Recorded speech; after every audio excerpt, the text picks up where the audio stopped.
Best varicose veins చికిత్సనే పొందండి. నొప్పి లేని చికిత్స కోసం సంప్రదించండి ఎబిస్ హాస్పిటల్. నమస్తే రమగారు. నమస్తే జయ. రమగారు, ఇల్లు మారేటప్పుడు ఒక ఇంట్లో నుంచి ఇంకొక ఇంట్లోకి వెళ్ళేటప్పుడు ఏ ఏ వస్తువులు తీసుకెళ్ళాలి? కొన్ని వస్తువులు తీసుకెళ్ళాలి, కొన్ని వస్తువులు వదిలేయాలి, కొన్ని ముందే తీసుకెళ్ళాలి, కొత్త ఇంట్లోకి ముందుగానే కొన్ని వస్తువులు తీసుకెళ్ళాలి, ఇలాంటివి ఉంటాయి కదా. ఎలాంటి నియమాలు ఉన్నాయండి? బోల్డ్ ఉంటాయి. లేవనుకుంటే ఏమీ ఉండవు. పాలు పొంగించడం అనేది సాధారణ నియమం. ఇప్పుడు దాని మీద అడుగుతూ ఉంటారు జయ, నాకు కొన్ని మెసేజ్లు వస్తుంటాయి. మీ మెసేజ్లే అడుగుతున్నాను నేను. నా ప్రశ్న కాదు, మీ ప్రేక్షకుల ప్రశ్న. అదే, మేము ఇల్లు మారుతున్నాము, ఈ రోజున మారచ్చా, మా ఆయన పేరు మీద చూడాలా, నా పేరు మీద చూడాలా, అబ్బాయి పేరు మీద చూడాలా, మంచి రోజు ఎలా చూసుకోవాలి, ఇప్పుడు ఇది ఆషాఢంలో ఇల్లు మారచ్చా, అబ్బో బోల్డ్ అన్ని ప్రశ్నలు. ఆషాఢంలో ఎందుకు మారకూడదు ఇల్లు? ఇల్లు మారటానికి ఏమిటి? ఇది శూన్యమాసం కదా, ఇల్లు మారచ్చా? ఇల్లు మారాలి, ఇంటి ఓనర్ ఒప్పుకోలేదు, ఏం చేస్తాం? సొంత ఇంటి వ్యవహారం అనుకో, ఇప్పుడు దాని మీద కొన్ని కొన్ని భయాలు ఉంటాయి. అద్దె ఇల్లు ఏముంది, కొద్ది రోజులుండి మనం ఇల్లు మారిపోతాం. కాబట్టి ఈ శూన్యమాసాలు వాటి మీద మీకు చాలా గట్టి నమ్మకాలు ఉంటే మీ తంటాలు మీరు పడ్డమే. ఇక అలా కానప్పుడు, అంతేమీ లేకపోతే ఏదో కొంచెం తిథి వారం వర్జం చూసుకోవటం, మంచి రోజా కాదా అనేది. కొన్ని రోజులు మంచి వెళ్ళకూడదు, ప్రయాణాష్టమి అవి పనికిరావు, ప్రవేశం పనికిరాదు, అలా ఏవో చిన్న ఉంటాయి, ద్వాదశి దగ్ధయోగం పనికిరాదు. ఆ 3-4 చూసుకుని ఇల్లు మారటానికి అనేది చక్కగా పంచాంగంలో ఒక ప్రత్యేకమైన చిన్న కాలం ఉంటుంది. మీన ఫలానా ఫలానా నక్షత్రాలు మంచివి అని చెప్తారు. మీకు నమ్మకం ఉంటే ఆ నక్షత్రాల ప్రకారం చూడడం. నమ్మకాలు లేవు, ఏం లేవు, సండే మీకు వీలైన రోజు, సెలవు రోజు, ఆ రోజున ఇల్లు చేంజ్ చేయటం మనకి వీలు. ఇది కదా ఎవరైనా సార్వజనీనమైన ఐడియా. అంతే, ఏదో మంచి రోజు, ఇవాళ ఆదివారం మంచిది, శనివారం మంచిది, ఇంతంత లెక్కలు తెలివి. ఎవరో నాబోటి అక్కయ్యని అడుగుతారు, నేనేదో ఇవాళ మంచిదేనా అంటే, మా వాళ్ళు ఎవరో ఒకళ్ళు ఫోన్ చేసేవాళ్ళు ఉన్నారు. కనపడితే మా వాచ్మెన్ కూడా అడుగుతాడు, అమ్మా ఇవాళ మంచిదేనా అని. ఏదో ఆదివారం దశమి, శుక్రవారం సప్తమి, శుక్రవారం, సప్తమి ఆదివారం, దశమి ఆదివారం, అలా కాస్త సుమారుగా ఒక మాదిరిగా చూసుకుని ఇళ్ళు మారిపోవచ్చు. అద్దింటికి చాలా పెద్ద పెద్ద నియమాలు అయితే నిజంగా లేవు. ఎందుకంటే ఒక తాత్కాలిక వసతి. దీని మీద ఒకవేళ మనకి తెలిసి తెలియక ఏదైనా తిథులు బాగుండక అలా అయినా కూడా ఇబ్బంది లేకుండా ఉండటం కోసమే మన వాళ్ళు ఈ పాలు పొంగించుకునే విధానాన్ని పెట్టారు. ఏ ఇండక్షనో స్టవ్వో పాలు గీళ్ళు పట్టుకెళ్ళి ఓ దేవుడి పటం పట్టుకెళ్ళి, అమ్మ నాన్న ఉంటే అమ్మ నాన్నలది మంది ఒక ఫ్యామిలీ ఫోటో పెట్టుకుని దేవుడి పటాలు పట్టుకెళ్ళి అక్కడ పెట్టుకోవటము. ఈ పాలు స్టవ్ వెలిగించి దండం పెట్టుకుని ఈ స్టవ్ వెలిగించటం, ఓ పాల గిన్నె పెట్టుకోవటం. ఆ గిన్నె పాలు పొంగినాక అయ్యో పొంగిపోతున్నాయి అనకూడదు, ఉఫ్ అని పోదకూడదు. పొంగాక ఆపేయండి. అది ఇట్లా పైకి ఇలా పొంగాక ఒక స్పూన్ పంచదార వేయండి, అది అణిగిపోతుంది. ఒక పొంగు రానిచ్చినా చాలు. మామూలుగా గృహప్రవేశాలప్పుడు 3 పొంగులు రానివ్వాలి. పొర్లి కింద పొయ్యిలో పడాలి అంటారు. పొయ్యిలో పడితే స్టవ్లు పాడైపోతాయమ్మా, అలాంటి భ్రమల్లో ఉండకండి. పైకి వచ్చేదాకా అక్కడే నుంచోండి, శ్రద్ధగా నుంచుని ఆ పొంగుతూ ఉండగా వేయండి. ఒక స్పూన్ పంచదార వేస్తే పొంగ అణుగుతుంది. మళ్ళీ కావాలి 3 సార్లు కావాలి అంటే 3 సార్లు అలాగే పొంగించుకోండి. 3 చిటికలు పంచదార వేస్తే కాస్త అణుగుతుంది. ఆ పాలని పొంగించి పాయసం చేసుకుని నివేదన చేసుకోగలిగే సత్తా ఉంటే చేసుకోవటమే. అంతే. అంత లేదనుకో, పంచదార వేసిన పాలని మనం పట్టుకెళ్ళిన దేవుడి పటం దగ్గర పెట్టుకుని సాధారణంగా మనం పూజ చేసే పటాలే కాకుండా శివ కుటుంబాన్ని ఉంచుకోవాలి ఎప్పుడు కూడా. శివుడు, పార్వతి, ఆయన నంది, ఆవిడ తాలూకు వాహనం లేకపోయినా ఆయన వాహనమే ఆవిడ వాహనం. తర్వాత వినాయకుడు, కుమారస్వామి, ఆయన ఎలిక, ఈయన నెమలి కూడా పక్కన కొంచెం కనపడుతూ ఉండేటట్టుగా అలాంటివి ఉంటాయి. లేదా ఒళ్ళో కూర్చున్నట్టుగా ఉండేటువంటి శివ పరివారాన్ని గనక మనతో ఉంచుకుంటే మన ఇంట్లో, మనం ఇలా ఇల్లు మారేటప్పుడు మిగిలిన దేవీ దేవతల్ని తీసుకెళ్ళలేకపోయినా శివ పరివారం ఉన్న ఫోటోని పట్టుకెళ్ళినా సరిపోతుంది. శివ పరివారాన్ని కనుక మనం ఇల్లు మారేటప్పుడు, ఏదైనా పిల్లలకు సంబంధించిన వ్యవహారాలప్పుడు కనుక మనతో ఉంచుకుంటే చాలా సమస్యలు తగ్గిపోతాయని చెప్తారు పెద్దవాళ్ళు. ఇంకా మన ఇంట్లో లలిత అమ్మవారు, లక్ష్మీదేవి ఉంటే వాళ్ళని కూడా తీసుకెళ్ళచ్చు. అయితే ఇలా కొత్త ఇల్లు గృహప్రవేశం చేసేటప్పుడు చీపుళ్ళు, చేటలు మొదట పట్టుకెళ్ళకూడదు. అవును. తుడుచుకోవడానికి ఏమైనా క్లాత్లు పట్టుకెళ్ళి కావాలంటే తుడుచుకోండి. ఆ గట్టు మీద నీళ్ళు జల్లి శుభ్రంగా తుడిచేసి, నీళ్ళు జల్లిలో బట్ట పెట్టి తుడిచి ఓ చాక్ పీస్ పట్టుకెళ్తే దాంతో ముగ్గేసి, లేదా ఓ కాస్త ముగ్గు పిండి పట్టుకెళ్తే దాంతో ఓ ముగ్గేసుకుని దాని మీద స్టవ్ పెట్టుకుని, ఉప్పు తీసుకెళ్ళరు, పాలు పంచదార అవి తీసుకెళ్తారు, పొయ్యి తీసుకెళ్ళచ్చు. అక్కడికి వెళ్ళాక పొయ్యిలు పెట్టుకోలేం కాబట్టి ఈ పని చేయొచ్చు. అయితే అద్దె ఇల్లు జ్ఞాపకం పెట్టుకుని ఇల్లు మారేటప్పుడు మనం ఇల్లు మారుతున్నాం, ఆ ఇంట్లో నుంచి ఇంట్లోకి వస్తాం కదా, పాత చీపుర్లు, పాత చాటలు, చెప్పులు, పాత సామాన్లు, ఇంకా ఎప్పుడు ఈ ఇంట్లో కూడా యూజ్ కాకుండా ఆ ఇంటికి వెళ్ళినా యూజ్ కాని వస్తువులు ఏమైనా ఉంటే వాటిని ఇక్కడ వదిలిపెట్టేయండి. మనం వెళ్ళేటప్పుడు ఊడ్చి వెళ్ళకూడదని మనకు ఒక సిద్ధాంతం ఉంటుంది, చాలా మంది చెప్తారు మనమే శుభ్రం చేయకూడదని.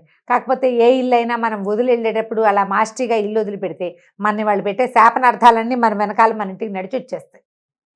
మీరు ఊడకూడదు, ఆ వాచ్మెన్కో పని మనిషికో ఎవరికో ఒకటి 100 రూపాయలు 100లో ఏం అవ్వటం లేదండి, ఎక్కువ 100 ఇవ్వాలి. ఓ 100 అనేది పాతకాల పలబడుతూ చెప్తున్నా.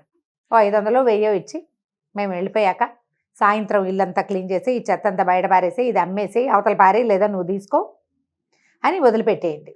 పాత పేపర్లు వాటి నుంచి డబ్బులు తీసుకుందామని అనుకోబోకండి. ఇల్లు ఖాళీ చేసేటప్పుడు ఆ వాటితోటి మీకున్నది ఏదైనా చిన్న చిన్న శనిగ్రహాలు, ఇబ్బంది సంబంధి వ్యవహారాలు ఉంటే కనుక నెగిటివ్ ఎనర్జీ వీటి నుంచి బయటకు వెళ్ళిపోతాయి. మీరు వెళ్తున్న ఇక్కడ ఏదో ప్రాబ్లం అయ్యో సమస్య అయ్యో వెళ్తున్నారనుకోండి, ఆ ప్రాబ్లమ్స్ ఇక్కడ కొంత మటుకు తీరతాయని భావించండి. పాత బట్టలు అవి తీసేయండి. ఇల్లు సర్దుకునేటప్పుడు మనం సామాన్లు ప్యాక్ చేసుకుంటాం కదా, అప్పుడే పగిలి బీటికి ఇచ్చిన కప్పులు కానీ, గ్లాసులు కానీ, బాటిల్స్ కానీ, బొమ్మలు కానీ పట్టుకెళ్ళొద్దు. యూజ్ అండ్ త్రో డబ్బాలు ఉంటాయి, మనం ఆల్రెడీ హోటల్స్ నుంచి వచ్చేవన్నీ దాచిపెట్టుకున్నాం, మొత్తం దిబ్బల కొట్టండి వాటిని. అక్కడికి మళ్ళీకి వస్తాయి. మనకి ప్లాస్టిక్ సామాన్లకి ఏమీ కొదవలేదమ్మా, బాగా చెప్పారు. వాటిని బయట పారేయండి. ఇల్లు చేసేటప్పుడు సాధ్యమైనంత వాటిని రానివ్వకుండా చేస్తే మరీ మంచిది. రానివ్వకుండా చేయలేము, కనీసం వారేయండి, ఓ పక్కన వారేయండి, ఎవరో ఒకళ్ళు వాడుకుంటారు, మనం పట్టుకెళ్ళొద్దు. చీపుళ్ళు గీపుళ్ళు పట్టుకెళ్ళబోకండి. అయితే రోళ్ళు రోకళ్ళు వదిలిపెట్టబోకండి. రోలు మన ఇంటికి శ్రీ మహాలక్ష్మి. సాన్ ఒకటి రోల్ ఒకటి వదలకూడదని అస్సలు వదలకూడదు. సానాలు వదిలిపెట్టకూడదు, రోలు వదిలిపెట్టకూడదు. మన రోలు రోకలి, చిన్న దంచేది, కుంకుడుకాయలు కొట్టుకునే రాళ్ళు, గంగానమ్మలు, అవునండి, అవి మనతో పాటు పట్టుకెళ్ళిపోవాలి. ఇవి మనతో పాటే ఉండాలి. మనకి నిత్యం సామాన్లు కదా, మనం వాడుకోము. పోనీ నువ్వు వాడుకోమనుకో, ఇది ఎందుకు ఇది నాకు అంటే ఎవరికైనా ఇచ్చి, పాత ఇంట్లో చెత్తతో పాటు వదిలిపెట్టి వెళ్ళకండి, లక్ష్మిని వదిలిపెట్టినట్టు ఇచ్చేయండి ఎవరికైనా. మేము వాడుకోవట్లేదు ఆంటీ, మీకు కావాలా అని పక్కింటి ఆంటీ, నాబోటి వాళ్ళు ఎవరైనా ఉంటే రోడ్లో ఒకలి ఇచ్చేసేయండి. పని మనిషి దానికి ఆసక్తిగా ఉంది, అమ్మాయికి ఇచ్చేయండి. వాచ్మెన్కి ఆసక్తిగా ఉంది, ఇచ్చేసేయండి. ఫ్రెండ్స్ ఎవరికైనా, వాళ్ళకి కొంతమందికి దంచే సరదా ఉంటుంది, నాకు భయంకరమైన దంచే సరదా చేయ, నాకు చాలా ఇష్టం. పచ్చడి బండి ఇష్టమా? పచ్చడి బండ, రోలు అవి ఉంటే అవి నేను అసలు ఎక్కడైనా రోడ్డు మీద కనిపిస్తే నేను వాటికేసే చూస్తూ ఉంటాను. మా వారు స్పీడ్గా లాగేస్తారు కార్, మళ్ళీ కొందామంటానని. ఎన్ని కొనుక్కుంటారు ఎన్ని రోజులైనా ఇష్టమేనా? నాకు కొన్ని వస్తువులు ఇష్టం అంతే చేయ. ఎంత ముద్దుగా ఉందో రోలు, ఒక ఇంటికి ఒక రోల్ చాలు చాలా అయితే ఏమిటి, చూడ్డానికి ఏమిటి బాగుంది, చూడ్డానికి నున్నగా ఉంటాయి రోళ్ళు, బాగుంటాయి చక్కగా. అదే దంచేవి 2-3 రకాలు ఉన్నాయి నా దగ్గర, చూసుకుని ఆనందించుకోవడం కొంచెం ఇష్టంగా ఉంటుంది. ఒక్కొక్కరికి ఒక్కొక్కటి ఉంటుంది. ఈసారి నేను చెన్నై వెళ్ళినప్పుడు మీకు ఇంకొక రోల్ తెచ్చిస్తాను, నున్నగా ఉండాలి. అది చేయలేదా, ఆ పనులు రావు, అవి అలవాటు ఉండాలి కదా, ప్రాక్టీస్ ఉండాలి. అంటే చూసుకోవటానికి, చూడ్డానికి దాని మీద సరదా లేదా, నాకు రోలే సరదా. అంటే చిన్నప్పటి నుంచి వీటిని చూడటం వల్ల నాకు నున్నగా ఉన్న రోల్ చూస్తే ఆ ఇంటి వాళ్ళ పనితనం మీద ముచ్చటగా ఉంటుంది. నీకు అర్థమైందా? నువ్వు ఇందాక నుంచి నాకు పాయింట్ క్యాచ్ చేయలేదు, నాకు తెలియలా. నీకు ఒక ఇంట్లో రోలు నున్నగా ఉందంటే వాళ్ళు రోజు వాడుతున్నారని అర్థం. వాళ్ళు పనిమంతులు, చక్కగా మిక్సీలు అలాంటివి వాడకుండా రోజు దీంట్లో పని చేస్తున్నారు. వాళ్ళు ఎంత హెల్తీగా ఉంటారు, ఎన్ని పాయింట్లు ఉన్నాయి దాంట్లో.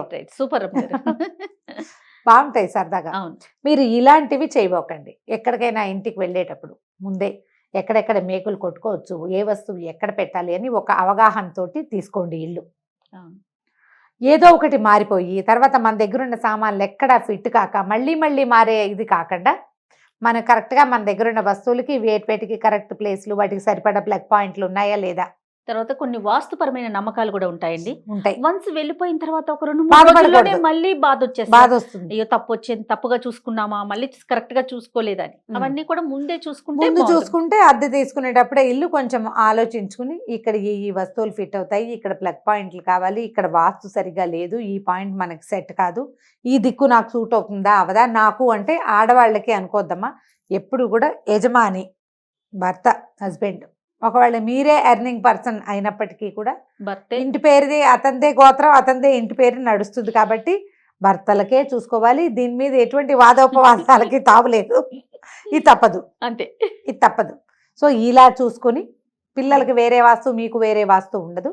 ఒకవేళ అక్కడ ఆ ఇంట్లోకి వెళ్ళాక పిల్లలకి ఏదైనా ప్రాబ్లమ్స్ అయినాయని మీకు అనిపిస్తే కనుక ఇంట్లో ఏమైనా గ్రీన్ ఎక్కడ ఏ కార్నర్ బాగుండలేదు అనిపిస్తే అక్కడ ఆకుపచ్చటి మొక్కలు ఏమైనా పెంచుకోండి.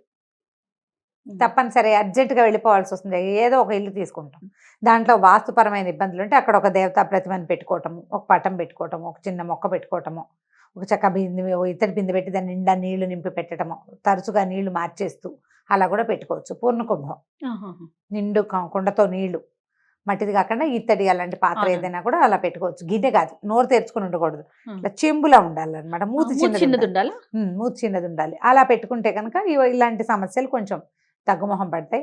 ఇల్లు మారేటప్పుడు మీకు కావాల్సిన చెక్ లిస్ట్ ఒకసారి పెట్టుకోండి. ఇల్లు మీకు ఎలా కావాలి, మీరు చూసుకున్న ఇల్లు ఈ చెక్ లిస్ట్ మీట్ అవుతుందో లేదో, 80% మీట్ అయితే మూవ్ అవ్వచ్చు, అంతే. దాని ప్రకారం చేయండి. ర్యాండమ్గా ఏదో ఒకటి వెతికేసి వెళ్ళిపోవద్దు. వచ్చిన తర్వాత రకరకాల సమస్యలు వచ్చి చీదరగా ఉంటాయి. పూట పూట ఇళ్ళు మారటాలు కూడా చాలా ఖర్చుదారీ వ్యవహారంగా ఉంది. ఇంకా మనం చాలా అదృష్టవంతులం, మన ఏరియాస్లో అంత ఎక్కువ ఖరీదులు లేవు. అంటే సంవత్సరం రెంట్ ముందే ఇచ్చేయాలి ఆ గోళలు లేవు. ఇవి కర్ణాటక ఆ సైడ్ అంతా 15 నెలల రెంట్లు ఇవ్వటాలు. చెన్నైలో కూడా అంతే, చెన్నై కూడా చెన్నై, బెంగళూరు ముందు వెళ్ళేటప్పుడు ఇల్లు మొత్తం వెళ్ళేసి వేసి ఇవ్వాలి, క్లీన్ చేసి ఇవ్వాలి. చాలా ఉన్నాయి, పోలీస్ కేసులు అయిపోతాయట, చాలా గందరగోళం అక్కడ.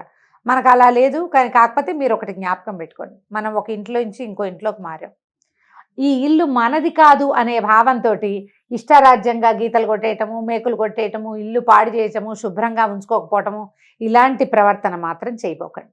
ఎందుకంటే ఎప్పుడో ఒకప్పుడు జీవితంలో మీకు కూడా సొంత గూడు ఏర్పడాలి. ఒక సొంత గూడు ఏర్పడాలని ప్రతి మనిషి కోరుకుంటాడు. ప్రతి గృహస్థు, ప్రతి ఇంటి వాడికి ఓన్ ప్లేస్ కావాలనే ఉంటుంది.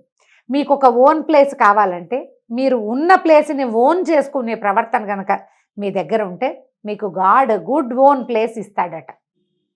మీరు ఒక ఇంట్లో అద్దెకు ఉన్నారు, ఆ ప్లంబింగ్ పని మనకి నీళ్ళు గారిపోతుంది, నేలంతా మురికైపోతున్నా మన ఇల్లు కాదు, మనం ఎందుకు ఈ చాకరీ, అలా అనుకోవద్దు. మనం ఇక్కడ లివింగ్ కాబట్టి, ఇక్కడ ఉంటాం కాబట్టి ఈ పరిసరాలని, ఈ ఇంటిని సొంత ఇంటిని చూసినంత శ్రద్ధగా చూడండి. మీకు సొంత ఇల్లు ఎక్కువసార్లు ఇల్లు అద్దెలకి మారాల్సిన అవసరం లేకుండా చక్కటి ఇల్లు వస్తుంది. సూపర్ రమ్మగారు. ఈ ఐడియా టాపిక్ లో వ్యాలిడ్ పాయింట్ నాకు బాగా నచ్చిన, కనెక్ట్ అయిన పాయింట్ అన్నమాట. 100% అండి. అద్దెకున్నాం కాబట్టి ఎలా ఉంటాయి, ఏమైంది ఇల్లు మందా, అలాంటి భావాల్లోకి వెళ్ళదు. మనం ఎక్కడుంటే అదే మన ఇల్లు. పక్షులు గూళ్ళని ఎట్లా అల్లుకుంటాయి, ఒక పిల్లలు పెరగంగానే వదిలేస్తాయి. కానీ ఎంత శ్రద్ధగా చేస్తాయి, అంత శ్రద్ధగా కనుక చేస్తే మీకు పదే పదే మారాల్సిన అవసరం లేకుండా ఆ భగవంతుడు మంచి ఇంటిని ఇస్తాడు. మీ కర్మ అక్కడ అంటే సొంత ఇంటికి ఎంత సేవ చేస్తామో అద్దింటికి కూడా అంత సేవ చేయాలి. అంతే. అప్పుడు ఏ సేవ చేయక్కర్లేని సొంత ఇల్లు వస్తుంది మనకి కదా. బాగా చక్కగా శ్రద్ధగా ఒక చెక్ లిస్ట్ చేసుకోండి. దీన్ని బట్టి లిస్ట్ మీట్ అయితే ప్లాన్ చేసుకుని ఇల్లు మారిపోండి. కాస్త మంచి రోజు సుమారుగా చూసుకోండి. కుదరకపోతే ఓ దేవుడి పట్టం పెట్టుకోండి. సూపర్ రమ్మగారు. నమస్తే. నమస్తే.